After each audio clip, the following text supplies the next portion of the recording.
On this day, 15 years ago, 12-year-old Dan sat down in his room in Gothenburg, Sweden, and decided to start a YouTube channel. Little did I know what it would turn into. Hi guys. I was thinking, what is a better opportunity to go back and tell you the story of how something I started as a 12-year-old has turned into my full-time job. So let's rewind 15 years to the early days of YouTube and a very different world.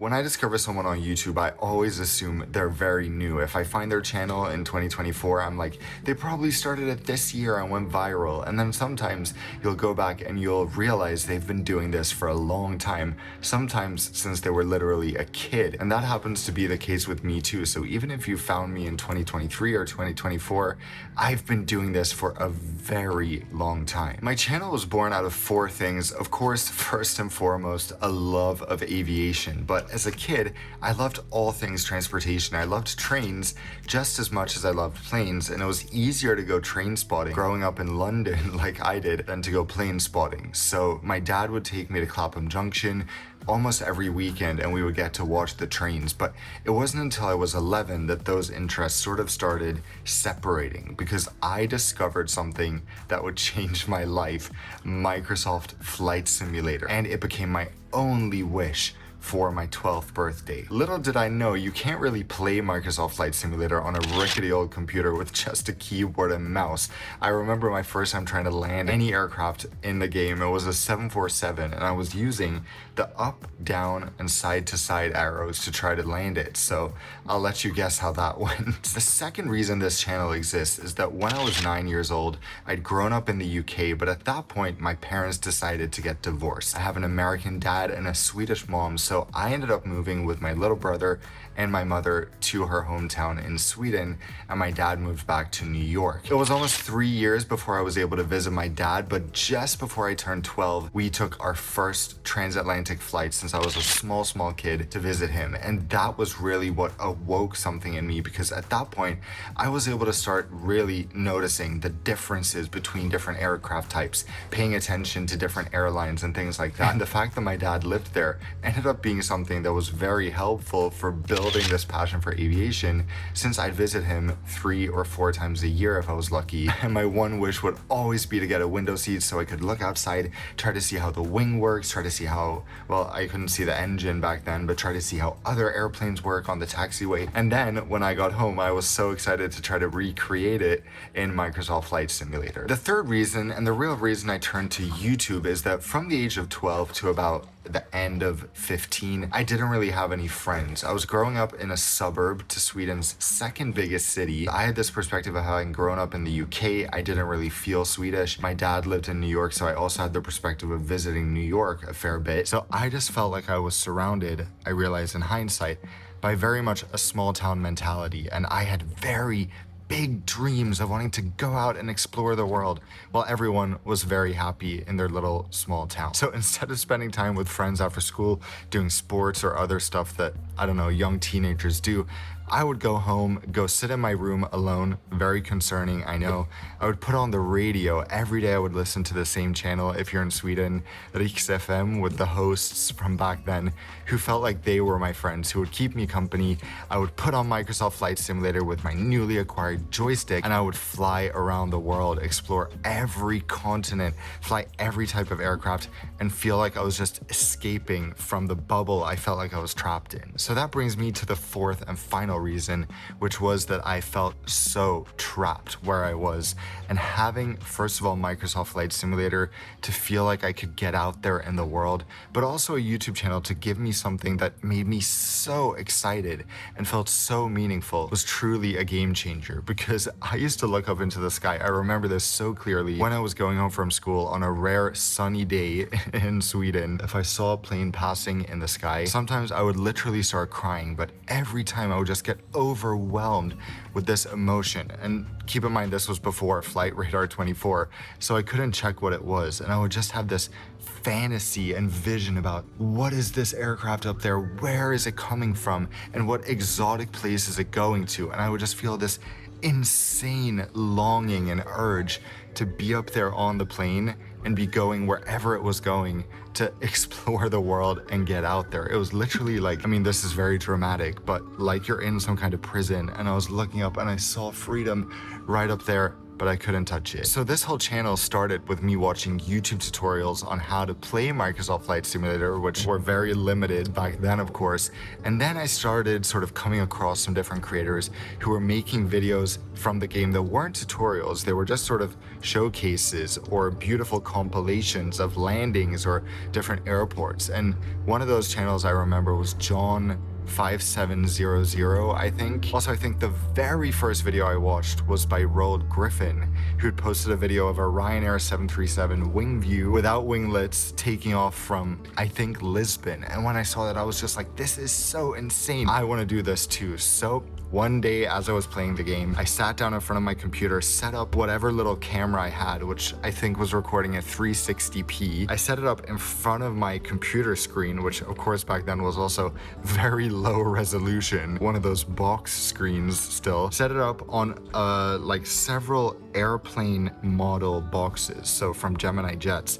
I think I took 3 of those, plopped the camera down on top of that, and then recorded as I was trying to land. If I remember correctly, and it's hard to say, either my first video was trying to land a 747 in San Francisco or a United 777, which I guess would have been Continental back then, at Newark. Either of those. And I remember it was snowing in the simulation and the video was absolutely terrible, but I posted it anyway. And that was my first video. Of course, I didn't expect to get any views, and keep in mind back then, there wasn't a like or dislike button on YouTube. It was a star rating, so you could rate a video from 1 to 5 stars. So I think I got pretty low ratings on the 10 views I got, which shouldn't come as a surprise to anyone, but I kept posting, and I posted several videos a day because obviously those videos were pretty easy to record, but I quickly learned that there was some free software I could download to record my screen instead. When I ended up doing that, my videos were still pretty terrible, but the quality, of course, increased significantly. So from then on, I was trying to master the art of creating flight simulator videos, and there were some people who inspired me so much. Besides the channels I had watched before I started, there was someone called Jerome Dor. I don't want to butcher his last name, but Jerome, anyway, I remember he was like the king of beautiful flight simulation videos back then, and I was so inspired watching those videos, so I was trying to kind of recreate it or make my take on what he was doing. And over time, over many months, I started attracting a few more views. Maybe a video would get 30 views, and then 35 and 40 views and 50 views. And I remember being so excited that a video could get 100 views back then, because the YouTube algorithm was not like it is today, where you just get recommended random people's videos. It was totally subscription based. So finding those people to watch your videos was very, very difficult. You had to get the word out there in other ways, which I obviously didn't understand as a 12-year-old. And one day, for some reason, I don't remember getting 100 subscribers, but the number I remember so vividly is getting 300 subscribers. I went to school, and I don't even think I told anyone about my channel yet, but there was this one guy who I was talking to over lunch, I guess, and I said, by the way, my YouTube channel that I started about airplanes just reached 300 subscribers. And he was like, no way, that's so cool. After about 3 months, I took my first trip to New York since starting the channel. And then I decided, you know what? I love making flight simulation videos, but I might as well also upload something else, which is wing view videos when I take off and land on these flights. And the good part about living in Gothenburg from this perspective is that I sometimes had to take 3 flights to get to New York, because that was the cheapest itinerary. So it could be like Gothenburg to Frankfurt, Frankfurt to Montreal, Montreal to New York, which meant 6 videos in each direction. So I would sit there for 20-25 minutes for takeoff and then for landing, again recording an absolutely abysmal quality, by the way. And then when I got home, I would have 12 weeks worth of videos if I uploaded one of those a week, and then did a bunch of flight simulation ones in between. And it was just so fun. I genuinely lived for my YouTube channel. Every day I would go home, I would just be so excited to make more videos, to increase my subscribers little by little. It was like a game, and there was no money involved whatsoever. I couldn't make money due to my age, and firstly, the requirements for YouTube AdSense back then were crazy crazy. Over the years, I did this for a long time. I was recording takeoffs and landings and doing flight simulation videos. And in 2013, I remember I sort of started to phase out the flight simulation videos because I'd been playing it almost every day for 4 years. At that point, I was getting some friends, thank goodness. So I had a bit less time to play the game, and my studies were taking a bit more time as well. So I was like, you know what? I love doing this and I'll still play it for fun when I have time. But now I've also made it a big enough thing that I will go plane spotting on layovers, or when I went to New York, I would go plane spotting at LaGuardia and JFK, or if I went to LA, sometimes in the summers we'd go there to visit family, I would go to LAX and plane spot. So I would have all types of other videos that I could upload. And finally, after 5 years, although this was not what I had been waiting for at all, really, I made my first money off YouTube. In 2014,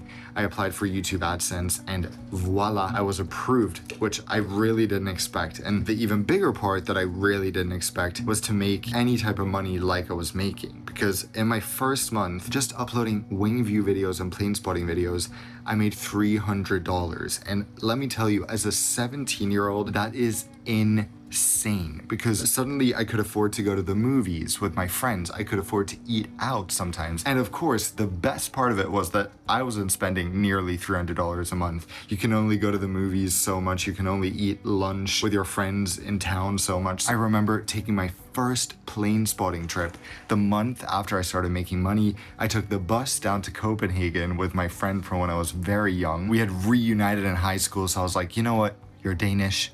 I love planes. Let's go to Copenhagen and plane spot. And he was like, what? The bus literally only costs like $30 or $40 round trip down there. We could stay with his grandpa. So I was like, this is perfect. And that was my first business trip. Then eventually by 2015, and this is so crazy to think this was 9 years ago now, because that was when my channel truly went to the next level. But that summer, I got something in my inbox, and I will never, ever forget this, because at this point I still probably had, after 6 years of doing YouTube, maybe 20,000 subscribers at best. I got an email from a company called XTI Aircraft. Someday in July, I was at OSKAR's house just doing whatever. I think I was with his family, and I got this email and it goes, do you want to fly out to LA to be at the launch of our brand new aircraft type? And I was like, surely this is not real. I didn't want to believe that it was real because I didn't want to get my hopes up so much. But I responded, yes, I'm available on those dates. Will you be paying for flights, or how does this work? Because obviously I had a bit of money, but I couldn't afford a flight in July from Gothenburg to LA and then to stay in a hotel there. So they went, I think we can give you $900 toward a flight. Everything else was unpaid, but I was like,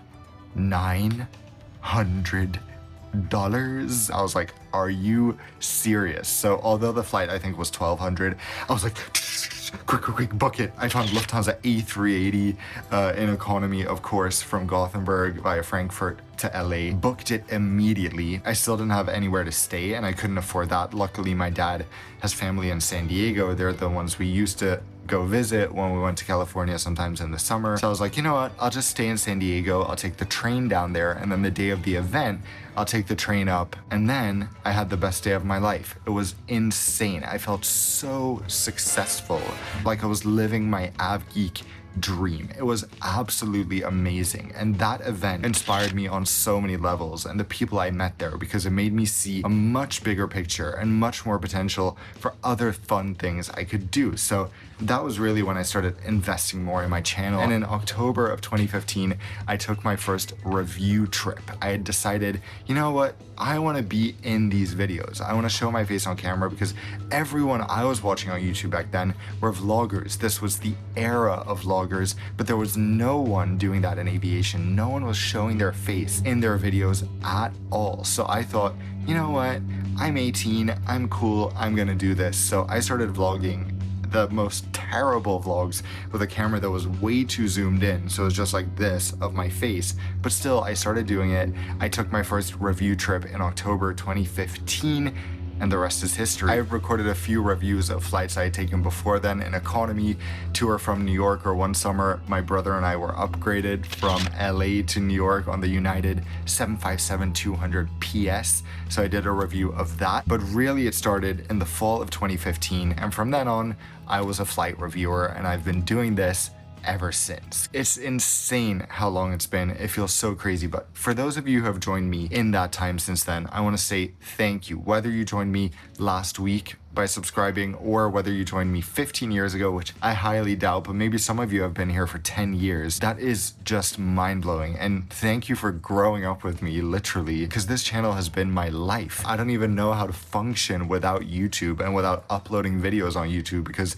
that's my dopamine hit, guys. I haven't smoked, I haven't done drugs, I haven't really drank alcohol because I haven't needed it. This has been my excitement and my joy in life. And since I wouldn't be here and wouldn't be doing this without you guys, of course I want to repay you. And I've thought a lot about this because, to be honest, reviewing first in business class, it's cool because I get to make your guys' trips as good as possible by sharing my thoughts on the best and worst products. But it's also, as I've said a million times, the most first world problems thing ever. And as much as I enjoy it, the reward you get out of it is ultimately kind of selfish, because I'm just enjoying an incredible flight.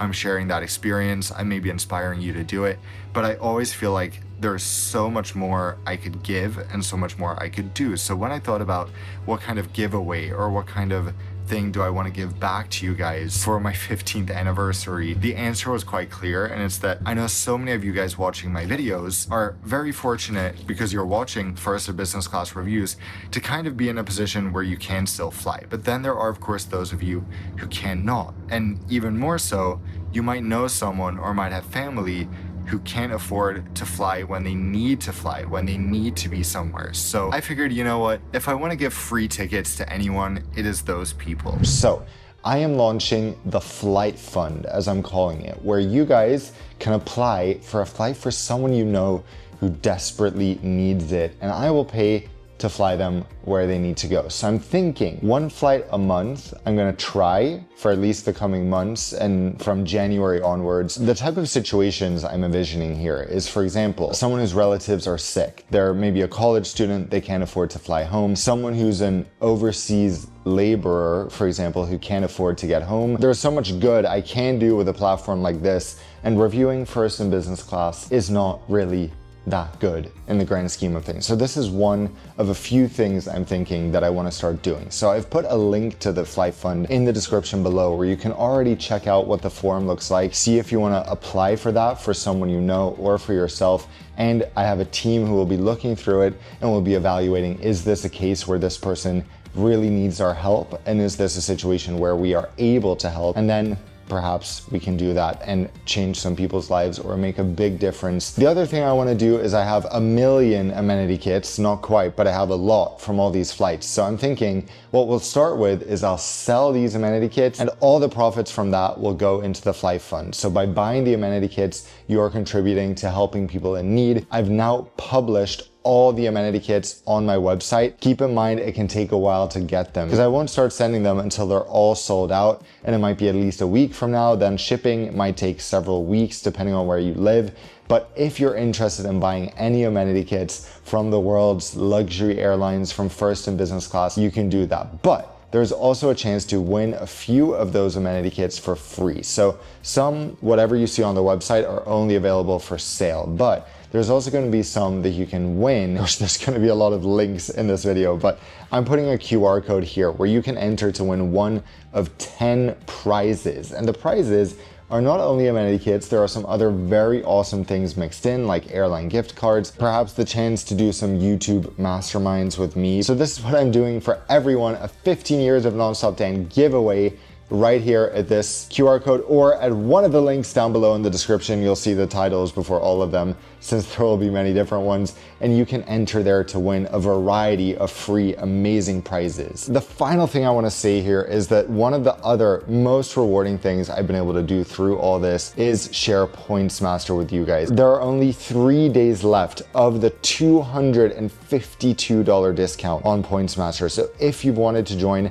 this is the last sale we're going to do for a long time. Now is the time to join PointsMaster and change the way you travel in 2025. And by the way, as you could see, I'm somewhere very special right now. You saw me recording the video outside in the beginning. I'm in the Maldives, and I'm staying here for about 1/3 of the cash price at this hotel, which is actually crazy. And I teach you how to do that in my brand new Points Master Hotel Edition, where I teach you how to completely change the way you stay in luxury hotels and resorts and save a ton of money along the way as well. So this is a great complement to my Points Master program. You might want to check out Points Master before the deal is over and add the Hotel Edition to stay in hotels like this for a fraction of the price. So guys, that's it. 15 years on YouTube. I feel older, maybe not old, but older now. The fact I've had it more than half my life, and thinking back about the fact that I was 12 is just crazy. So thank you for being along for this adventure. I love and appreciate you so much if you've been one of my supporters. Anyway, I'll see you guys for a new video very soon. Let me know in the comments below if you have any questions about the Flight Fund or about Points Master or about the Hotel Edition or about the giveaway, of course, which is free to enter. And once again, you can do that at this QR code. So until I see you all in the next video, as always, fly safe.